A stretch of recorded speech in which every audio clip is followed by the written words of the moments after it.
Coming up on William Penn News Now.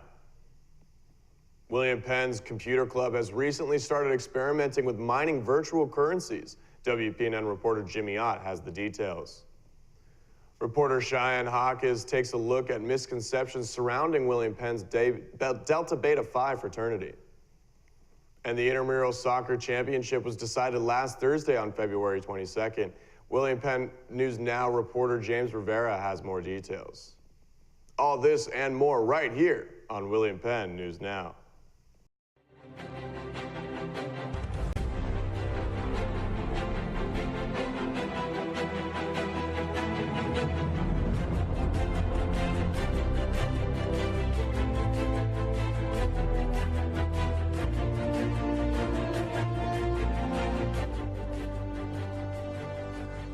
Good morning and thank you for joining us. I'm Dino Landucci IV, and this is William Penn News Now.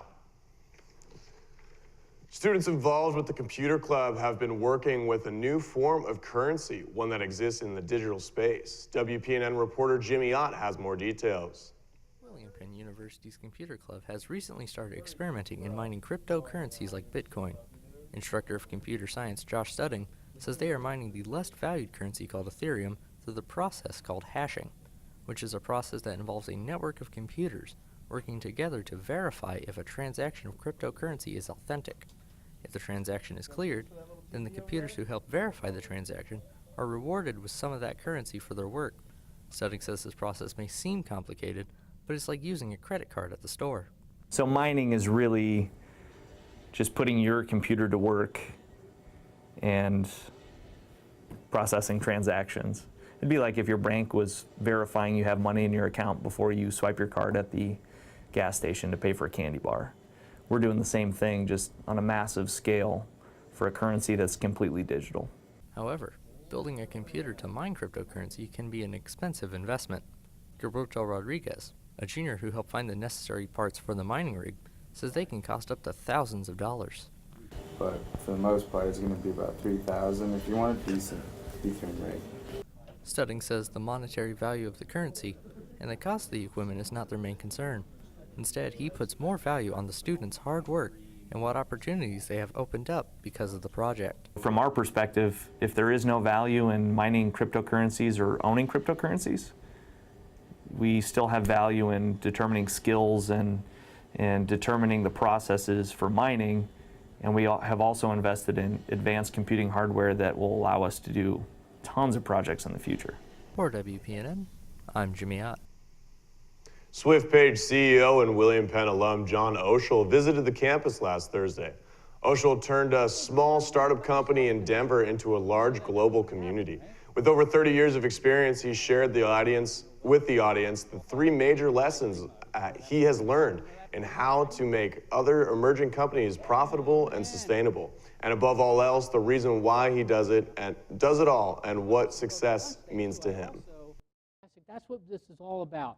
It's about helping others get better, whether it's helping businesses, fueling small business growth get better, helping employees get better, helping customers get better. That's what this is all about. If you can do that, that is really success. All right, The Delta Beta Phi Fraternity is working on changing the stereotypes surrounding frat culture at William Penn. Cheyenne Hawkins has the details. But this is why, right? So there has always been a stigma associated with the fraternities, from John Belushi's antics in Animal House to more recent and much more serious events. It isn't hard to understand where the stereotypes come from. So, William Penn Jr. and Delta Beta Phi member Austin Goyne is working to change what he sees as a misconception. We really just try to communicate, because when you're on the outside, you see one view of things, or you have this idea, but when we communicate with the community and talk to them, we go to the sporting events, we try to involve the community and speak to them about it. It really gives them a different insight and actually see what we do.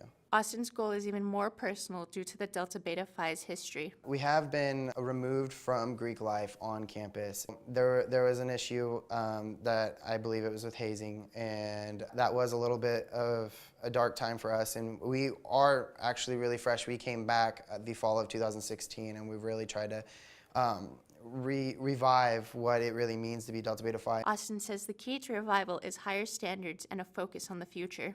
We have consequences if you don't go to school. We have a minimum GPA you must keep to even be part of our organization, or you automatically go inactive if you can't hold at least a 2.0, and we're actually talking about raising that.